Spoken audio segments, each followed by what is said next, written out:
Der grüne Knollenblätterpilz ist einer der übelsten Pilze überhaupt. Du isst ihn, fühlst dich stundenlang völlig normal und denkst dir gar nichts. Und genau in dieser Zeit, in der du nichts merkst, schaltet ein Gift in deiner Leber ganz in Ruhe eine lebenswichtige Maschine nach der anderen ab. Es kommt noch fieser. Nach der ersten heftigen Runde mit Übelkeit und Durchfall geht's dir oft plötzlich wieder besser. Du denkst, das Schlimmste ist überstanden und vorbei, aber denkste. Und genau dieser Moment kann der Anfang der eigentlichen Riesenkatastrophe sein. Ich zeige dir in diesem Video, welches Gift dahinter steckt, warum Kochen diesen Pilz nicht sicher macht, welche uralten Mythen dich hier das Leben kosten können und wie du beim Sammeln genau die Details checkst, auf die es wirklich ankommt. Kleiner Hinweis übrigens vorweg, das hier ist ein Sicherheitsvideo, kein Freifahrtschein zum Sammeln. Bei Pilzen gibt es nur 100% safe oder gar nichts, im Zweifel Fingerwerk und Profi-Fragen. Also, let's go. Fangen wir beim Namensgeber an. Das Ganze nennt sich Phaloides-Syndrom, benannt nach dem grünen Knollenblätterpilz, der wissenschaftlich Amanita phaloides genannt wird. Aber Achtung, und das ist gleich der erste wichtige Punkt, das Vergiftungssyndrom kommt nicht von einer einzigen Pilzart, sondern von einer ganzen Giftgruppe. Die heißen Amatoxine. Der grüne Knollenblätterpilz kriegt davon zwar die ganze Aufmerksamkeit ab, aber er ist nicht der einzige. Diese Amatoxine, das sind die eigentlichen Übeltäter, stecken auch in ein paar Pilzen, die absolut harmlos aussehen. In rein weißen Knollenblätterpilzen zum Beispiel komplett weiß, nicht grün. In kleinen, unscheinbaren braunen Pilzchen wie dem Gifthäuptling ebenso. Der wächst auf Holz und ist locker mit den essbaren Stockschwämmchen verwechselbar. Und sogar in ein paar kleinen Schirmlingen, die harmlos auf der Wiese oder im Garten stehen. Und hier stirbt schon der erste Mythos, dass tödlich giftige Pilze immer knallbunt auffällig sein müssen. Das stimmt schlicht und ergreifend nicht. Einer der gefährlichsten Giftpilze Europas kann olivgrün sein, gelblich oder bräunlich oder eben einfach komplett weiß und langweilig. Die Farbe ist zwar durchaus einer von vielen Bestimmungsmerkmalen, die man prüft, aber sie sagt dir für sich allein nie, ob ein Pilz essbar oder einfach giftig ist. Und nur damit das klar ist, das Gift sitzt auch nicht in irgendeiner bestimmten Ecke, die man wegschneiden könnte. Hut, Lamellen, Stiel und die Knolle unten. Überall drin im gesamten Pilz. Das Ding ist einfach wirklich tutti quanti überall drin. Wegschneiden bringt hier absolut nichts. Aber was machen diese Amatoxine jetzt denn eigentlich? Stell dir das Gift wie winzige Minen vor, die du mit dem Pilz aufnimmst. Du merkst davon erstmal gar nichts und weder die Magensäure noch die restliche Verdauung kann denen irgendwas anhaben. Im Darm werden sie dann ziemlich schnell aufgenommen und gelangen ins Blut.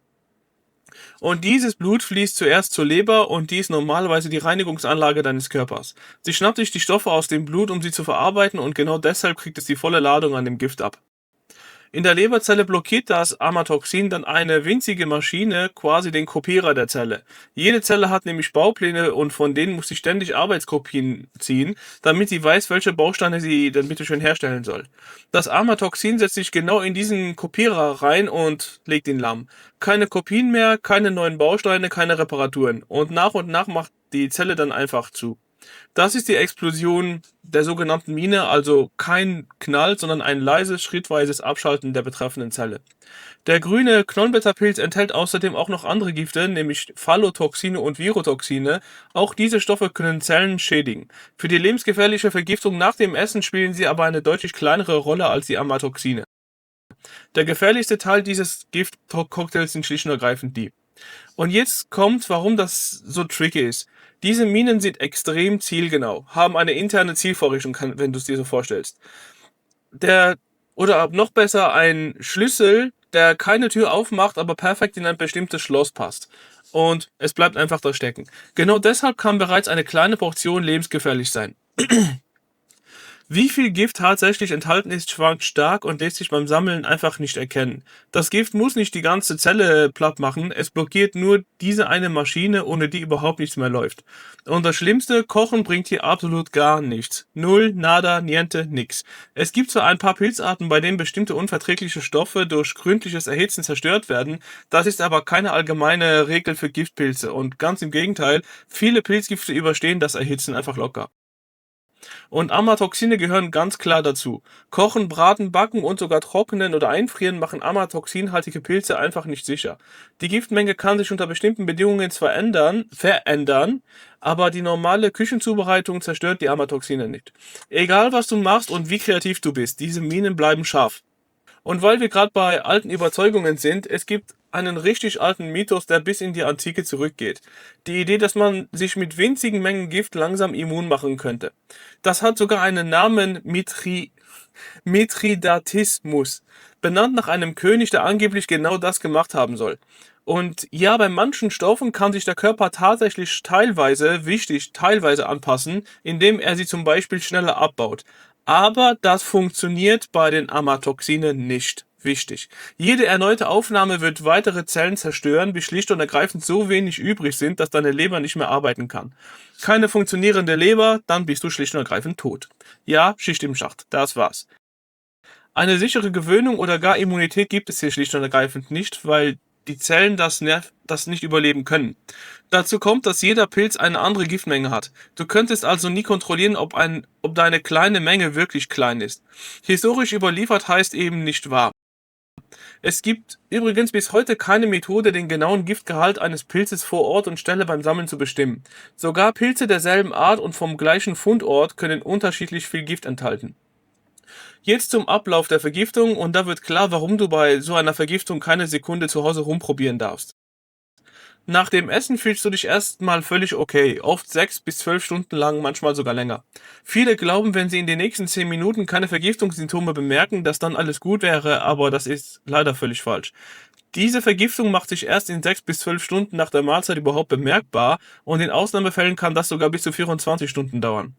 Dann kommt die erste heftige Welle. Bauchkrämpfe, Übelkeit, Erbrechen, richtig starker Durchfall. Der Körper verliert aber ziemlich viel Flüssigkeit. Und dann der fiese Teil, den ich am Anfang schon erwähnt habe, es wird wieder besser. Du denkst, das war's, war halt eine Lebensmittelvergiftung, überstanden. Aber im Hintergrund läuft der Leberschaden einfach weiter. Die Kopierer bleiben blockiert, nur dass du davon halt nicht viel mitbekommst. Schon nach etwa 1 bis 1,5 Tagen können die Leberwerte deutlich ansteigen und in den Tagen danach kann sich daraus ein schweres Leber- und Nierenversagen entwickeln. Deshalb bei einem echten Verdacht, ja, Verdacht, wenn du nach einer Pilzmahlzeit dich schlecht fühlst und dann warte nicht, sondern ab zum Arzt oder Krankenhaus. Du wartest nicht auf gröbere Beschwerden. Zu Hause kann niemand sehen, ob die Leber schon Schaden nimmt. Du fühlst dich gut, während die Blutwerte längst kippen und dein Körper buchstäblich vor die Hunde geht. Im Krankenhaus können sie Flüssigkeit geben, Leber- und Nierenwerte laufend überwachen, Aktivkohle einsetzen und die Aktivkohle kann einen Teil des Gifts binden und es gibt Medikamente, die den Verlauf unterstützen. Zum Einsatz kommen kann zum Beispiel intravenöses Silibinin, ein Wirkstoff aus der Mariendistel. Es soll verhindern, dass weiteres Gift in die Leberzellen gelangt und dadurch die Schädigungen begrenzen. Wenn sich trotzdem ein schweres Leberversagen entwickelt, kann eine Lebertransplantation die lebensrettende Möglichkeit sein. Kein Hausmittel dieser Welt kann einen blockierten Zellkopierer wieder freischalten. Hausmittel sind hier einfach reine Zeitverschwendung und Zeit ist genau das, was hier zählt. Und wo wir gerade beim Aufräumen sind, es gibt noch ein paar Küchenmythen, die sich hartnäckig halten und die man einfach nicht aus den Köpfen der Leute rauskriegt. Und die will ich dir hier schnell wegräumen. Das erste, was Schnecken oder Würmer anfressen, kann auch ich essen. Definitiv nicht. Diese Tiere haben einen komplett anderen Stoffwechsel als wir und selbst wenn Schnecken oder andere Tiere an einem Pilz gefressen haben, beweist das überhaupt nichts. Manche Tierarten vertragen Amatoxine deutlich besser als Menschen. Derselbe Pilz, der die Schnecke kaum beeindruckt, kann dich umbringen. Ein angefressener Pilz ist kein geprüfter Pilz. Und das zweite Mythos, wenn ich einen Silberlöffel, einen Zwiebel oder eine Knoblauch mitkoche, verfärbt sich das bei Giftpilzen. Absoluter Quatsch. Es gibt keinen Küchentest, der zuverlässig alle Giftpilze anzeigt. Pilzgifte sind chemisch total unterschiedlich. Ein einziger Trick, der sie alle erkennt, existiert nicht. Es gibt genau einen zuverlässigen Test und das ist die vollständige, saubere Bestimmung der Pilzart. Sonst nichts. Wobei wir beim wichtigsten praktischen Teil sind, dem richtigen Sammeln. Und der erste Fehler passiert schon beim Ernten. Viele schneiden Pilze einfach unten am Stiel ab. Beim Knollenblätterpilz ist das richtig gefährlich, weil genau das wichtigste Erkennungsmerkmal genau da sitzt, nämlich an der Knolle. Beim Knollenblätterpilz ist das richtig gefährlich, weil genau unten das wichtigste Erkennungsmerkmal sitzt. Der hat nämlich eine verdickte Knolle am unteren Ende und diese Knolle liegt eine weiße sackartige Hülle. Fachleute nennen das die Scheide oder Vulva. Das ist der Rest der Hülle, aus der der Pilz rausgewachsen ist. Wenn du den Pilz jetzt 2 Zentimeter über dem Boden abschneidest, bleibt genau dieses Merkmal in der Erde zurück und dir fehlt vielleicht genau der Hinweis, der dich vor einer tödlichen Verwechslung gerettet hätte. Deshalb unbekannte Pilze zum Bestimmen immer vorsichtig vollständig aus dem Boden lösen, mitsamt Knolle und Hülle.